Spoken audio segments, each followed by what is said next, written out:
खबर उत्तर प्रदेश और मैं आपके साथ प्रियंका राजपूत। बुलेटिन की शुरुआत करेंगे इस वक्त की अहम खबर के साथ। उत्तर प्रदेश सरकार के नागरिक उड्डयन मंत्री, राजनीतिक पेंशन, अल्पसंख्यक कल्याण, मुस्लिम वक्फ और प्रयागराज के विधायक नंद गोपाल उर्फ नंदी बुधवार को अलीगढ़ में उद्यमियों के साथ गोष्ठी के लिए पहुंचे। यह मंत्री ने कहा कि मुलायम सिंह अखिलेश को टीपू सुल्तान बना दिया, यूपी की राजगद्दी सौंप दी, लेकिन अखिलेश ने लैपटॉप पर वीडियो गेम में पूरे 5 साल बिता दिए, गुंडागर्दी को चरम पर पहुंचा दिया, मुस्लिम वोट लेने के लिए उल्टे सीधे बयान दे रहे हैं, वे जिन्ना को आदर्श बता रहे हैं। तो आगे कहा कि अखिलेश ने थूक कर चाटा, कहा था कि बीजेपी की वैक्सीन हम नहीं लगाएंगे और फिर उसी वैक्सीन को लगवाया। स्पेसिफिक क्योंकि अभी प्रेस कॉन्फ्रेंस में हम व्यापारी सम्मेलन की बात कर रहे हैं, व्यापारी की बात कर रहे हैं या इंडस्ट्री या व्यापार के माहौल की, तो तैयारी से बैठा जाए। उससे संबंधित कोई प्रश्न मैं उत्तर दे रहा हूँ, लेकिन इसको भी उत्तर प्रदेश सरकार में मंत्री हूँ और सरकार में मंत्री होने के नाते किसी भी तरह की अनियमितता पर कार्रवाई करना हमारा कर्तव्य है। मैं आपको विश्वास दिलाता हूँ कि हम कार्रवाई करेंगे। बारे खारे ये करने वाली बात आ रही है बहुत दिन से, ये हो नहीं पा रहा है। हमारी मुख्यमंत्री सोच नहीं पा रही है इस बारे में, या क्या सोचे पता नहीं, डिले बहुत है। तो आपका शुभ नाम? सतीश महेश्वरी सर। सतीश जी, बहुत बहुत आपको धन्यवाद, बहुत आभारी हूँ आपका। सतीश महेश्वरी जी, आपने कहा कि सरकार अच्छा। अलीगढ़ से बड़ी खबर सामने आ रही। बता दें कि बेकाबू स्विफ्ट कार ने बाइक सवार युवक को रौंदा। इस वक्त की बड़ी और अहम जानकारी आपको अलीगढ़ से दिखा रहे हैं, जहाँ पर बेकाबू स्विफ्ट कार ने बाइक सवार युवक को रौंदा। तो बताया जा रहा है कि युवक की मौके पर दर्दनाक मौत हो गई और परिजनों का रो रो कर बुरा हाल है। कार चालक मौके से फरार है। साथ ही मौके पर पहुंची पुलिस ने सबको कब्जे में लेकर पोस्टमार्टम के लिए भिजवा दिया है। पूरा मामला थाना गंगारी के कुमरोया मोड़ का है। इस वक्त की बड़ी और अहम जानकारी आपकी टेलीविजन स्क्रीन पर अलीगढ़ से दिखा रहे हैं, जहां पर एक स्विफ्ट कार ने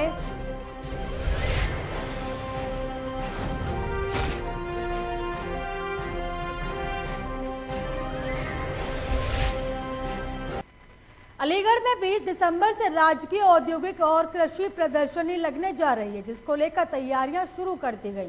नुमाइश के दौरान इस बार नए वेरिएंट के साथ सोशल डिस्टेंसिंग के साथ कोरोना प्रोटोकॉल का पालन कराना स्वास्थ्य विभाग के साथ प्रशासन के लिए बड़ी चुनौती होगी।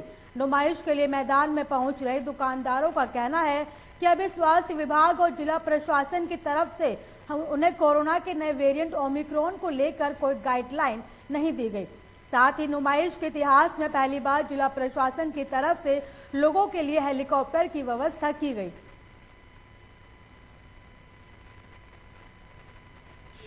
विगत वर्षों की तरह इस वर्ष भी नुमाइश ग्राउंड में कोविड प्रोटोकॉल के साथ में पूरा चिकित्सा विभाग की तरफ से व्यवस्थाएं की गई हैं। उसमें मेडिकल हेल्थ की व्यवस्थाएं रहेंगी, चिकित्सा उपचार की व्यवस्थाएं रहेंगी, साथ ही कोविड से संबंधित थर्मामीटर और इसके द्वारा चेक करने की पूरी व्यवस्था रखी जाएंगी। नुमाइश को लेकर किस तरह की तैयारियां चल रही हैं? बहुत अच्छी तैयारी चल रही है। क्या क्या तैयारियां बताएं? जैसा हमेशा लगती आई है गत वर्षों से, उससे भी अच्छी लग रही है और प्रशासन ने हेलीकॉप्टर की व्यवस्था की है, जो पहली दफा हुई अलीगढ़ में। तो क्या मानते हैं आप 20 तारीख तक पूरी नुमाइश कंप्लीट करके 19 तारीख तक कंप्लीट हो जाएगी।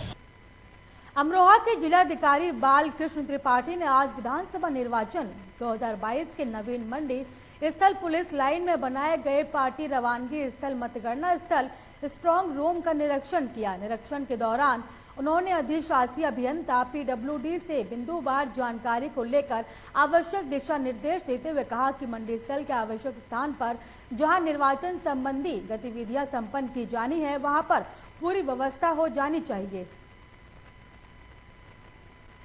क्या है ये, क्या है पूरा मामला? विधानसभा 2022 निर्वाचन की तैयारियों के परिप्रेक्ष्य में मंडी स्थल का भ्रमण किया गया है। हमारे जनपद स्तरीय अधिकारियों ने, सब लोगों ने साथ में देखा है और यहीं से हमारी पार्टियां मूवमेंट करती हैं और मतदान के बाद स्ट्रांग रूम में बनाए जाते हैं।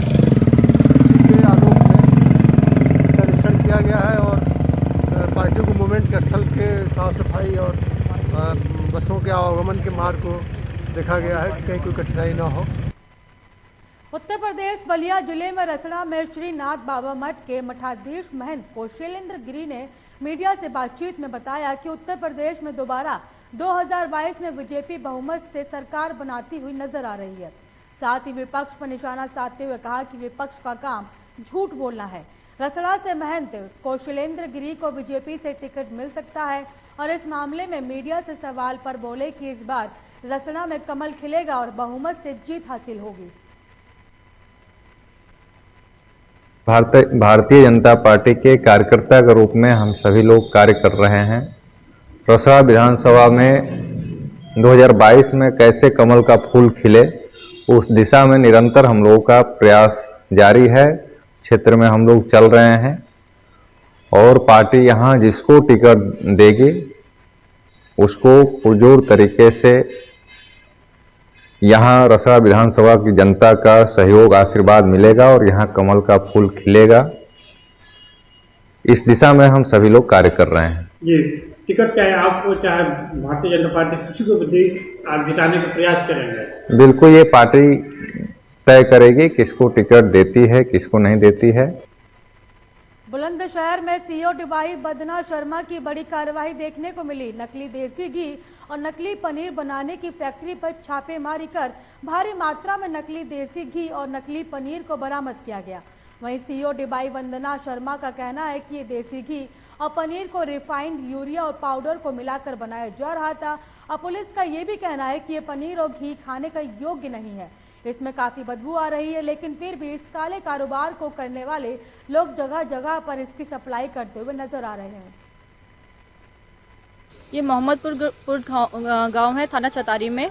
इसमें जो बताया जा रहा है कि दानवीर पुत्र रामस्वरूप और इनके बेटे हैं गौरव पुत्र दानवीर, ये दोनों मिलकर यहाँ दूध का कारोबार कर रहे थे। अभी मौके पर जब इनसे पूछा गया कि इनके पास लाइसेंस है तो इनके पास लाइसेंस भी नहीं मिला है जिससे ये कारोबार कर सके। पर अभी भारी मात्रा में पुलिस टीम और फूड इंस्पेक्टर जब मौके पर आए हैं तो भारी मात्रा में यहाँ पर दूध का पनीर जो है और घी और क्रीम वगैरह मिली है जो आज की डेट में जिसमें फंगस लगा हुआ है, नकली लग रही है। रुकेंगे एक ब्रेक के लिए और खबरों का सिलसिला जारी रहेगा। देखते रहिए लोकमंच न्यूज। रज्जू भैया सैनिक विद्या मंदिर, गांव खंडवाया, तहसील शिकारपुर, जिला बुलंदशहर आपका स्वागत करता है। रज्जू भैया सैनिक विद्या मंदिर एक राष्ट्रीय प्रकल्प है जिसका मुख्य उद्देश्य विद्यार्थियों को एनडीए व अन्य माध्यमों से भारतीय सेना में प्रवेश दिलाना है। भारतीय सेना में अपने बच्चों का उज्जवल भविष्य बनाने के लिए रज्जू भैया सैनिक विद्या मंदिर में प्रवेश दिलाएं। प्रवेश प्रक्रिया प्रारंभ हो चुकी है। 31 दिसंबर 2021 तक रजिस्ट्रेशन किए जा सकते हैं तथा लिखित परीक्षा 16 जनवरी 2022 को होगी।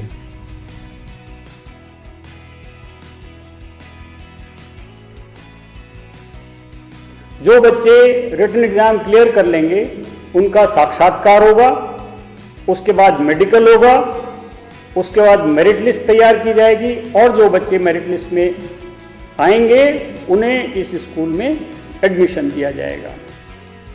योग्य शिक्षकों के माध्यम से रज्जू भैया सैनिक विद्या मंदिर में छात्रों को योग्य सैनिक, योग्य नागरिक और सफल मनुष्य बनाने के अवसर का लाभ उठाएं।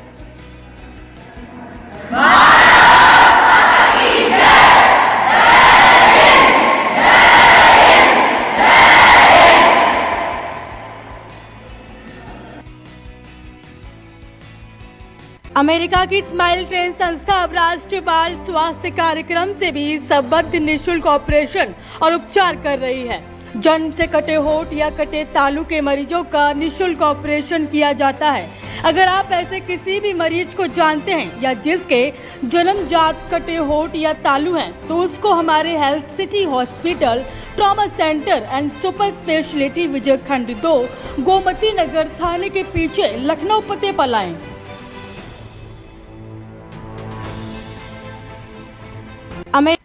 खबरों में एक बार फिर से स्वागत है। बात करेंगे देवरिया की। देवरिया के रुद्रपुर के ग्राम कन्होली गांव में शहीद कैप्टन वरुण सिंह के पैतृक गांव है।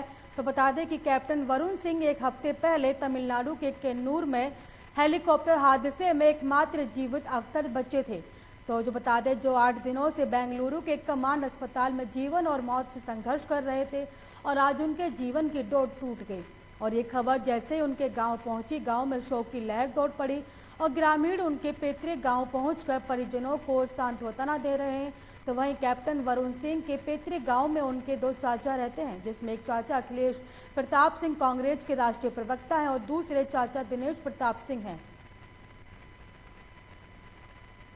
अब कहा क्या जाए, 1 हफ्ते लड़ा, आशा तो थी कि बच जाएगा, लेकिन अभी वहाँ बात हुई, क्या बात हुई वहाँ से आप? अभी 1 घंटे बाद क्लियर होगी।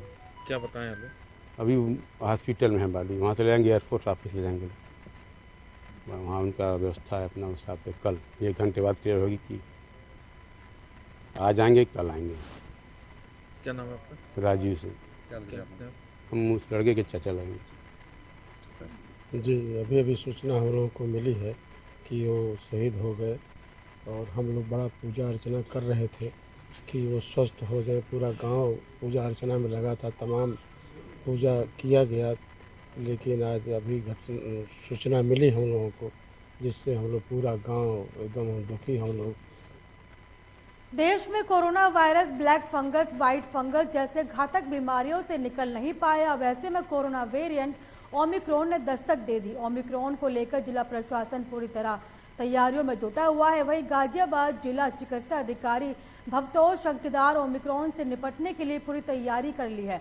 फिलहाल इसके लक्षण कोरोना जैसे महामारी जैसे ही हैं और जैसे हम कोरोना वायरस से बचाव के लिए करते ठीक उसी प्रकार इसका बचाव करना जरूरी है।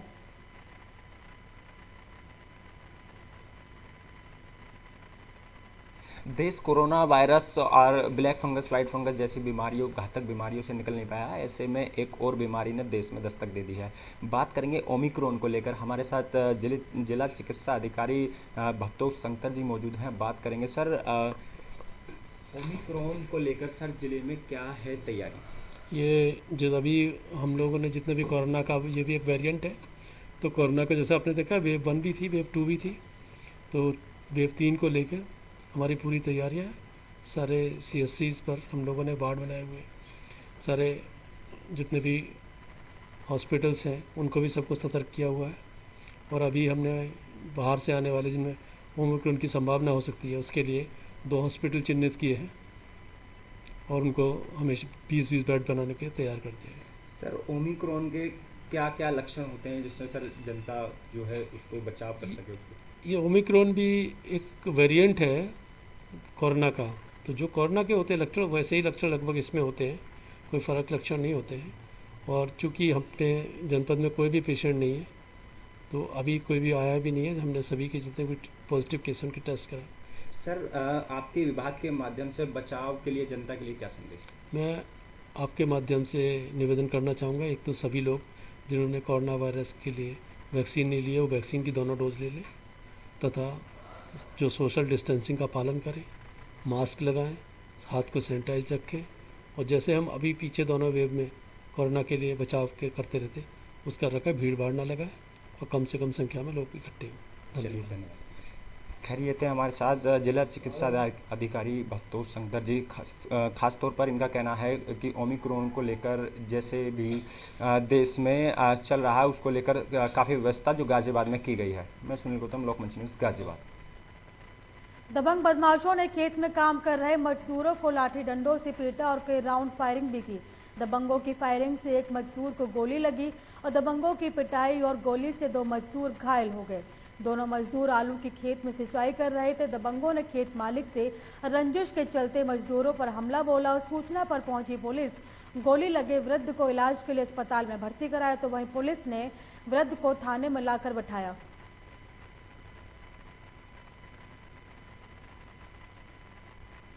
झांसी के महरानीपुर में पिछले सालों में विद्युत की लापरवाही के चलते कई मासूमों की जान चली गई, लेकिन विद्युत विभाग की उदासीनता के चलते जर्जर विद्युत पोल पर नई विद्युत लाइन पर शुरू कर दी गई है। जिन विद्युत पोलों को सरकार ने 2014 में उपयोगी ना समझते हुए रिजेक्ट कर दिया था, अब इसे लापरवाही कहें या भ्रष्टाचार की सोची समझी साजिश। अभी ये चीज संज्ञान में आई थी, इसमें हमने एक्सचेंज साहब से बात करी है और हमने ये भी बताया है कि उसके नीचे सुरक्षा के इंतजाम के लिए, क्योंकि गेला कॉलोनी में काफ़ी वहाँ पे तादाद में लोग के मकान वहाँ पे बन गए हैं। क्या नाम है आपका? मेरा नाम परमलाल श्रीवास, मैं मऊदेहात का क्षेत्र पंचायत सदस्य हूँ।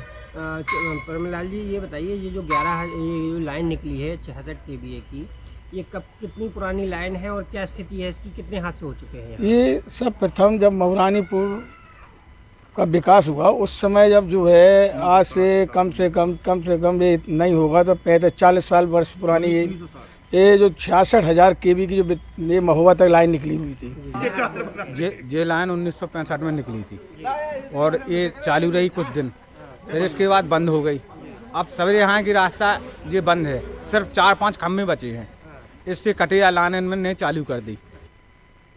कानपुर से बड़ी खबर सामने आ रही है। बता दें कि निराला नगर रेलवे मैदान में सजी जुओं की फड़। इस वक्त की बड़ी और अहम जानकारी आपको कानपुर से आपकी टेलीविजन स्क्रीन पर दिखा रहे हैं, जहां पर निराला नगर रेलवे मैदान में सजी हुई जुए की फड़। खुलेआम जुआरी डीसीपी दक्षिण कार्यालय के पीछे बने मैदान में जुए खेलते हुए नजर आए और जुआरियों पर मेहरबान है Kanpur commissionerate police.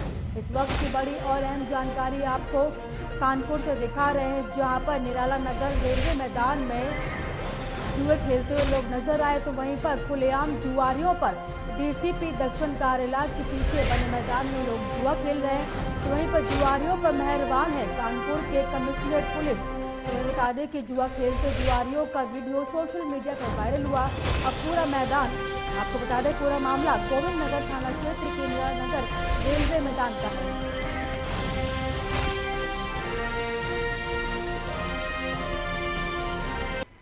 Kasganj police अधीक्षक रोहन प्रमोद बोत्रे द्वारा आगामी विधानसभा चुनाव को देखते हुए सभी थानों में अपराध और अपराधियों के विरुद्ध अभियान चलाए जा रहे हैं। इसी अभियान के क्रम में कोतवाली, सिकंदरपुर, वेश्य पुलिस और एसओजी टीम द्वारा मुखबिर खास की सूचना पर क्षेत्र की गंगा की कटरी ग्राम नदरोली स्थित गिरीश के खेत में अवैध रूप से संचालित की जा रही शस्त्र और कारतूस फैक्ट्री का भंडाफोड़ किया है। इस दौरान पुलिस ने मौके से गांव के ही जयवीर और गांव भरगेन के रहने वाला ब्रजेश शर्मा को गिरफ्तार किया। वहीं पुलिस ने मौके से 7 तमंचे देशी 315 बोर, 1 तमंचा 12 बोर और 2 पोनिया 315 बोर, 5 कारतूस जिंदा और भारी मात्रा में तमंचों सहित शस्त्र बनाने के उपकरण बरामद किए।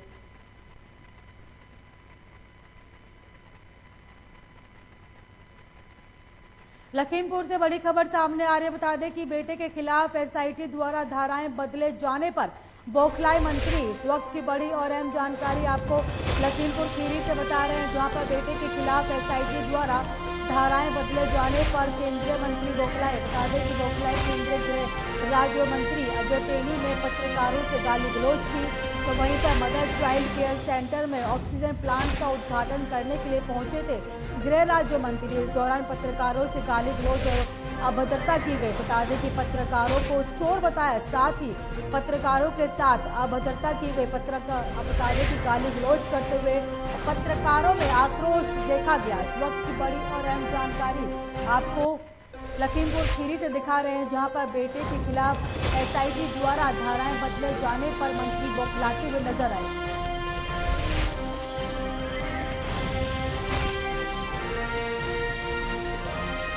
लखनऊ से बड़ी खबर सामने आ रही है। बता दें कि 15 तारीख तक नहीं बांट पाए कोटेदार राशन।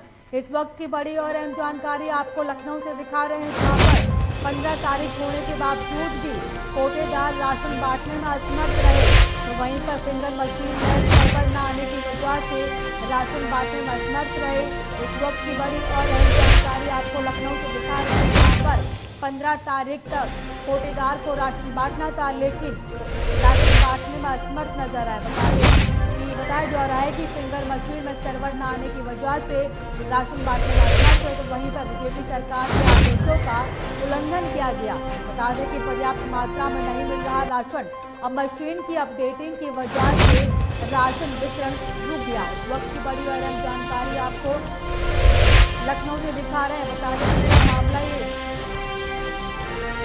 मोहनलाल, आपको बता दें कि पूरा नाम मोहनलाल गंज सप्लाई में उठाते हैं फोन।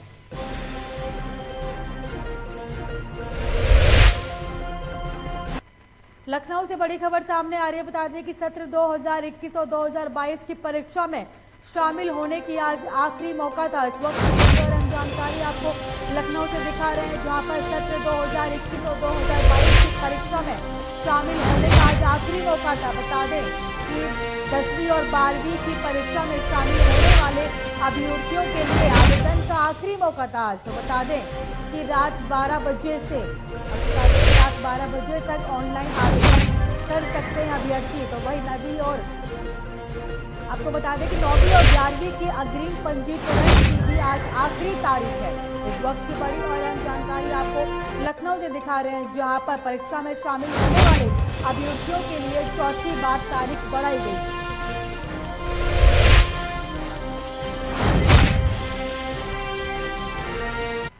महाराजगंज के फरेंदा विधानसभा के ग्राम सभा मेन हवा चौराहे पर फरेंदा विधायक बजरंग बहादुर सिंह ने सड़क का शिलान्यास किया। वहीं प्रधानमंत्री को वाराणसी में के दौरे पर जो टिप्पणी अखिलेश यादव ने की थी, वहीं विधायक बजरंग बहादुर सिंह ने कहा कि भारत के प्रधानमंत्री और तेजस्वी नेता के बारे में जो अभद्र टिप्पणी की गई है, उस पर अब उत्तर प्रदेश की जनता माफ नहीं करेगी, जिसको उत्तर प्रदेश की जनता 90% दिलों से चाहती है और वो पूर्व मुख्यमंत्री नेता को इस तरह की टिप्पणी करना शोभा नहीं देता।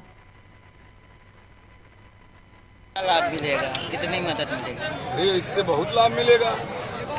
विकास के लिए रोडों का होना बहुत आवश्यक है। जनता की बेहद मांग थे, उनके गांव तक सीधा सुगम साधन हो आवागमन का, उसके लिए जनता को दिया गया है। कितनी लागत से रोड का शिलान्यास? लगभग 2.5 करोड़ लागत से आज हमने 3 सड़कों का शिलान्यास किया। विधायक जी परसों अखिलेश यादव प्रधानमंत्री को बनारस में कहें कि वो अब बनारस ही रहेंगे, क्या कहेंगे? देखिए, मैं उनके बुद्धि को सलाम करता हूँ। किसान आंदोलन समाप्ति के बाद पहली बार राकेश टिकैत मुजफ्फरनगर आगमन हुआ। बता दें कि राकेश टिकैत का काफिला मुजफ्फरनगर पहुंचा। सड़कों पर गाड़ियों की भरमार देखी गई। हाईवे पर जगह जगह राकेश टिकैत का जोरदार स्वागत किया गया। कृषि कानून को वापस होने के बाद BQA के राष्ट्रीय प्रवक्ता राकेश टिकैत पहली बार मुजफ्फरनगर पहुंचे। अब मुजफ्फरनगर के अलावा आसपास के किसानों की भारी संख्या में भीड़ जुटी। भंगेल चौक के पास बता दें कि किसानों की राजधानी सिसोली राकेश टिकैत पहुंचेंगे। आ रहे हैं, अब अपने वहाँ पे मार्च निकाल रहे हैं। ये फतेह मार्च है। अब पहली बार मुजफ्फरनगर क्या कहेंगे? ठीक है, आगे की रणनीति के बारे में आगे बताएंगे बाद में। अभी कुछ राजनीति आपको पोस्टर चस्पा किए गए हैं, क्या कहेंगे? अभी देखेंगे, मैंने करेंगे ना भाई, हमारा पोस्टर का इस्तेमाल ना करो, कोई ना करो। राजनीति करेंगे हम, राजनीति क्या पता कौन चुनाव लड़ेगा, मुझे मैं क्या परिचय दे रहा। थकान तो नहीं हुई थी ना, कोई थकान। नोएडा से बड़ी खबर सामने आ रही है। बता दें कि आप पार्टी के उप मुख्यमंत्री मनीष सिसोदिया नोएडा पहुंचे, जहां पर केजरीवाल की शिक्षा नीति के नेतृत्व में रोजगार देने की बात कही। इस वक्त की बड़ी और अहम जानकारी आपको नोएडा से बता रहे हैं, जहां पर आप पार्टी के उप मुख्यमंत्री मनीष सिसोदिया नोएडा पहुंचे और जहां पर केजरीवाल की शिक्षा नीति के नेतृत्व में रोजगार देने की बात कही। बता दें कि 34 लाख बेरोजगार लोगों को दूसरी गारंटी में हर साल 10 लाख लोगों को नौकरी देने का दावा किया और साथ ही हर महीने 5,000 भत्ता देगी और साथ ही कहा कि 6 महीने में 1 लाख सरकारी नौकरी भी दी जाएगी। आपको इस वक्त की बड़ी और अहम जानकारी नोएडा से दिखा रहे हैं, जहां पर आप पार्टी के उप मुख्यमंत्री मनीष सिसोदिया नोएडा पहुंचे।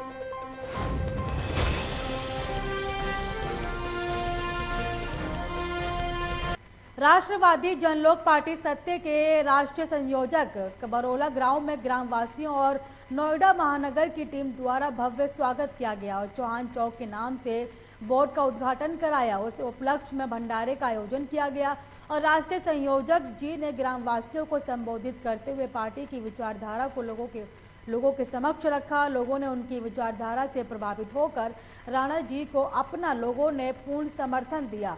बता दें कि उन्होंने कहा कि मैं एक समाज की लड़ाई लड़ने में अपने पूरे सरवणों की लड़ाई लड़ रहा हूं। आप सभी को एक झंडे के बैनर के नीचे आकर संघर्ष में अपना साथ दीजिए।